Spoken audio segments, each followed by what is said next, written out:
Hey, this is Heidi Dawson. If you love all things health and wellness and style of any kind, hang out here with me each week. I'm obsessed with never-ending improvement, and it's all in an effort to help each one of us live a wildly successful lifestyle.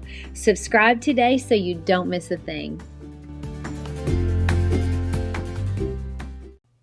Hi, guys. Welcome to episode 255 of the Wildly Successful Lifestyle Podcast. Success is a powerful word, isn't it? Who doesn't want to feel successful? And how do you define success for yourself? Now, I think so many of us have a warped view of success these days because social media will have us feeling like a failure if we don't have 1 million followers, a perfect body, a perfect relationship, and a big happy family where everyone gets along just beautifully. And then, oh, by the way, we also traveled all the glamorous locations. That will drive you crazy. So how do you define success for yourself?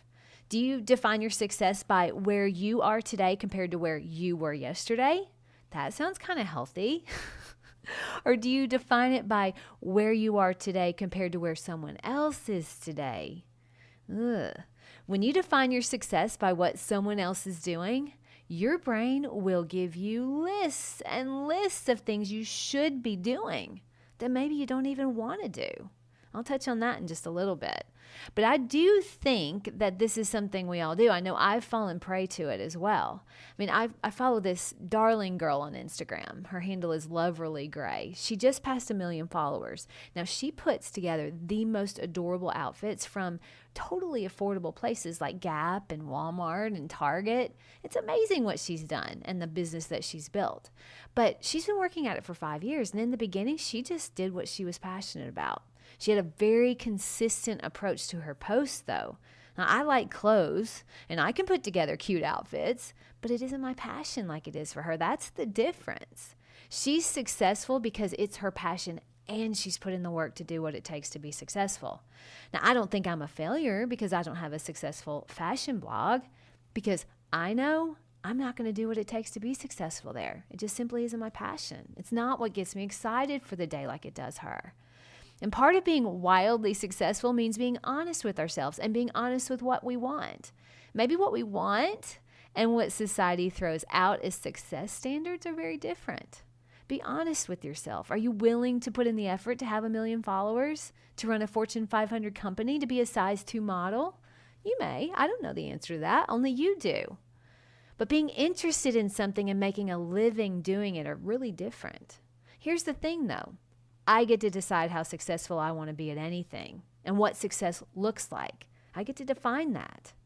I have an interest in cute clothes, but I'm not going to be a fashion blogger. I mean, you have to be willing to do what it takes to be successful in that. You have to love it so much that nothing's going to stop you.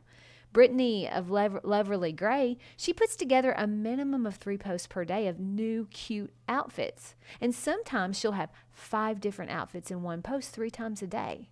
That takes passion, not simply interest. Not simply interest in looking good when you go out. Now, you may be like me and have lots of interests, but you aren't going to make a living at it because it's not your passion. This is not a problem. The only time it becomes a problem is when you beat yourself up because you think you should be doing something different because someone told you should, or you're comparing yourself to someone else. But you may not be willing to do what it takes to get there, and that's okay. This was a big thing for me to realize. At one point, I thought interior design was going to be my passion, and I was just going to be where I was going to be the most successful. But it has its limits for me. Even though I love it and I love creating beautiful spaces, I found that it just isn't everything I want to do. I didn't pursue certain goals with it because I wasn't sure I wanted them.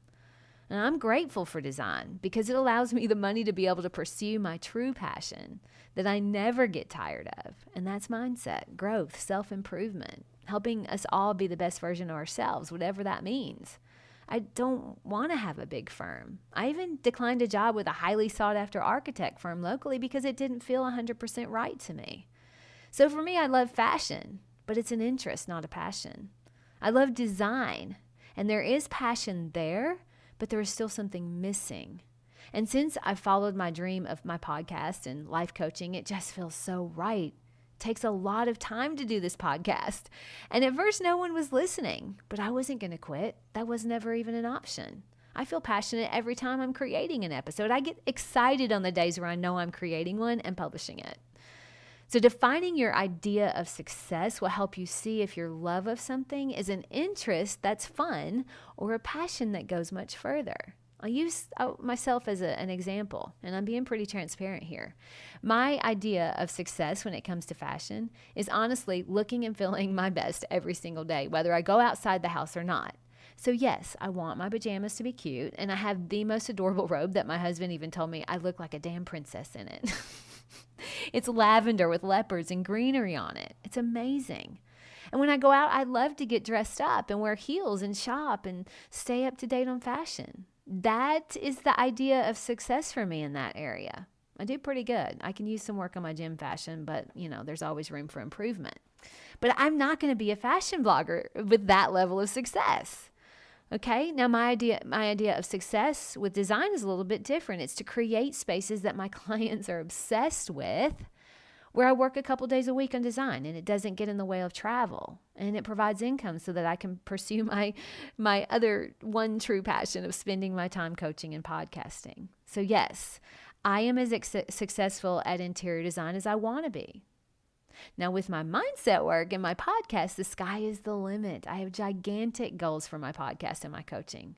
It's absolutely what gets me excited and makes me want to get out of bed. Now, I love to travel, but I'm not going to be a travel blogger. That isn't the cards because I'm not passionate about that aspect of it. So I know I won't do what it takes. And as far as my relationships go, my family is very important to me. My husband's the most important thing I have. I want to be present with him and feel connected to him. And I want us to continue to grow together. I don't look at other people and wish for what they have. I want what I have, and I have what I want. That's my idea of success in my relationships. When I define my own success standards, life gets so much more fun because I get to decide what success looks like and what it is not. I mean, it takes the pressure off because you're not comparing yourself to everyone else, where you're telling yourself you should be somewhere other than where you are. Brooke Castillo likes to say for us not to should ourselves, if you get that. Setting your success standards by someone else's will have you shoulding all over yourself. Now, for me, that might look like I should have kids. I should market my podcast differently. I should have more coaching clients by now. I should post more on Instagram. You get the idea. Don't do that to yourself.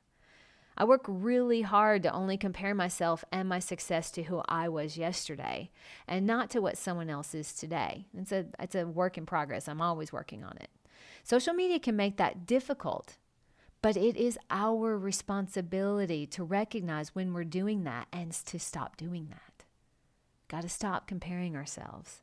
Now that may sound harsh, but in the car of life, I believe personal responsibility has been put in the trunk. And it needs to be taken out because personal responsibility is the most powerful thing you can give yourself because it gives you all the power. My challenge to you for this week is to actually define your idea of success in the areas of life that are important to you. If you don't know what your idea of success, how are you going to ever feel successful? And you may even realize you are already successful in some of those areas. For me, it felt really good to define my idea of success in fashion as just how I show up for myself at home or when I go out. It completely takes the pressure off my thought that I should be doing more with it, when really all I want to do is look really cute when I'm around the house or when I go out. So I know exactly how to be successful in that area. Define what success looks like for you, and you'll have a roadmap to fulfillment. Because that's what we really want, is to feel fulfilled, to feel authentic, and to feel like we are being true to who we are. You can't do that by setting success standards against someone else. You have the power to define what that success looks like for you. Do this for yourself. It matters. And if you'd like a little help with it, I have a 6-week program where we will define what success looks like for you and actually work towards achieving it. You can email me at Heidi@HeidiDawson.com. And don't forget to give me a 5-star rating and share these episodes if you're loving them. I love you guys. I'll talk to you in a few days. Don't forget to subscribe and share with your friends because we're just going to keep going bigger and better places together, and I love that about us. Talk to you in a few days.